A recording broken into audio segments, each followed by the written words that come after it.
Patay ang usa ka miyembro sa Sangguniang Bayan sa Paglat, Maguindanao del Sur. Human kini gipusil sa makadaghang higayon sa mismong panimalay niini sa maong lungsod. Suspect padayong ginapangita sa kapulisan. Nakaalerto si Efren Mamak.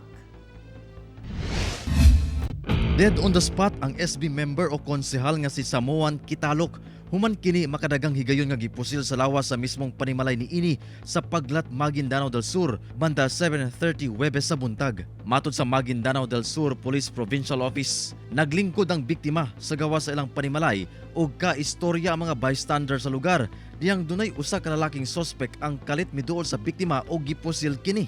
Ang sospek daling misibat sakay sa itom nga motorsiklo niini. Ginasuta na sa PNP ang sospek kansang hulagway nakuhaan sa CCTV una ang insidente. Ginasuta pasab ang motibo sa krimen. Ginakuhaan pa og pahayag ang kabanay sa biktima. Samtang gikondena sa LGU Paglat ang maong insidente nga nahitabo pipila ka adlaw una ang ulahing adlaw sa pag-obserba sa balaang bulan sa Ramadan karong bulana.